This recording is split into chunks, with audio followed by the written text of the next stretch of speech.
E-kyc upload কৰিবলৈ আমি প্ৰথমতে আয়ুষ্মান এপটো আমি ক্লিক কৰিব লাগিব আৰু আয়ুষ্মান এপটো ক্লিক কৰাৰ পিছত আমি নিজৰ যেটো ৰেজিষ্টাৰ্ড মোবাইল নম্বৰ হেতু ইয়াতে বহাই দিব লাগিব যেহেতু আমি এজন অপাৰেটৰ তো অপাৰেটৰ সিলেক্ট কৰিব লাগিব আৰু আমি মোবাইল নম্বৰটো বহাই দিম লগে লগে এটা আমাৰ কি আহিব সিলেক্ট অপচন আহিব যত মোবাইল ওটিপি টো আমি ক্লিক কৰিব লাগিব তো মোবাইল ওটিপি ক্লিক কৰাৰ পিছত আমাৰ এটা ওটিপি আহিব আৰু সেই ওটিপি টো আমি ইয়াতে বহাই দিব লাগিব সো ওটিপি টো আমি এনেকৈ বহাই দিছো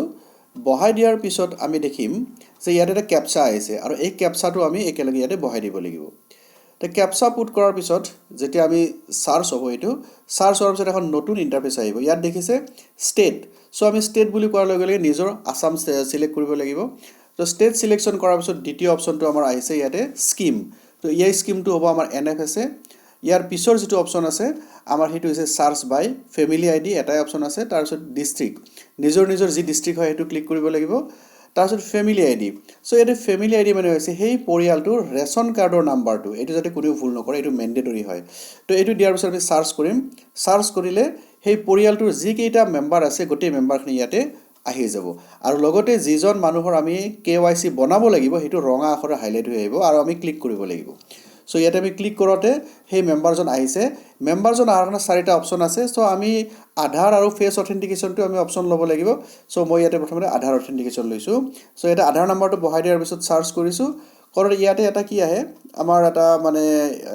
এলাউ কৰিব লগা অপচন এটা আহে সো এলাউ কৰি দিব দিয়াৰ পিছত ওটিপি আহিব লক্ষ্য কৰিব দুটা ওটিপি আহিব এটা আহিব আপোনাৰ লগত মানে অপাৰেটৰ থাকে আৰু এটা আহিব বেনিফিচিয়াৰি তাতে প্ৰথমতে আপোনাৰ যেটো অপাৰেটৰৰ মানে ওটিপি হেতু বহুৱাই লওক তাৰ পিছত সেই বেনিফিচিয়াৰি জনৰ ওটিপি টো আপুনি ইয়াতে সংগ্ৰহ কৰিব লাগিব তো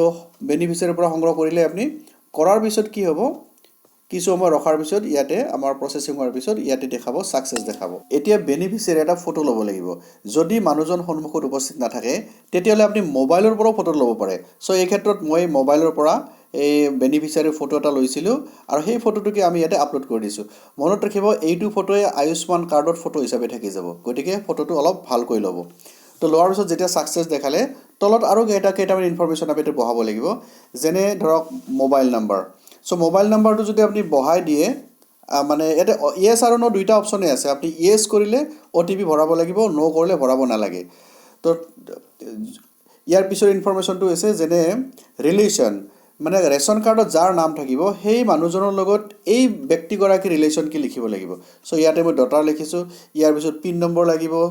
ডিস্ট্ৰিক্ট লাগিব যি ডিস্ট্ৰিক্ট আছে সেই ডিস্ট্ৰিক্টটো পুনৰ পৰা ইয়াত লিখিব লিখাৰ পিছত rural or urban যদি rural হয় rural বুলি দি দিব তো rural দিয়াৰ পিছত ইয়াত সাব ডিস্ট্ৰিক্ট আহিছে সাব ডিস্ট্ৰিক্ট যিখিনি পৰে আপোনাৰ নিজৰ সাব ডিস্ট্ৰিক্ট এটো লিখিব তাৰ পিছত ভিলেজ হেতু সাব ডিস্ট্ৰিক্টৰ আন্ডাৰত যিখিনি ভিলেজ থাকে ইয়াত হাইলাইট হ'ব তাৰ পৰা নিজৰ ভিলেজখন আপোনালোকে ইয়াতে সিলেক্ট কৰি ল'ব তো সিলেক্ট কৰাৰ পিছত দেখিছে যে ইয়াতে ওটিপি টো এতিয়ালৈকে আহা নাই তো বহুত সময় ৰখি আছো মই ওটিপি টো এতিয়ালৈকে যেহেতু আহা নাই মই নো কৰি দিছো আৰু নো কৰি দিয়াৰ লগে লগে এইফালে এটো ওকে হৈ গল আৰু ইয়াতে সাবমিট কৰিব লাগিব মনত ৰাখিব নো কৰিলে ভৱিষ্যতে হয়তো মোবাইল নাম্বাৰটো মানে তাতে হাইলাইট নহব পাৰে ফোন কৰাৰ কাৰণে গতিকে থাকিলে দিয়াটো ভাল যেহেতু এই ক্ষেত্ৰত মই নাপালো সেই গতিকে মই নো কৰি দিছো আৰু ইয়াৰ লগে লগে সাকসেস হৈ গল সো এইখিনি আছিল কেনেকৈ E-kyc আমি আপলোড কৰিব লাগে আশা কৰো আপোনালোকে বুজি পাইছে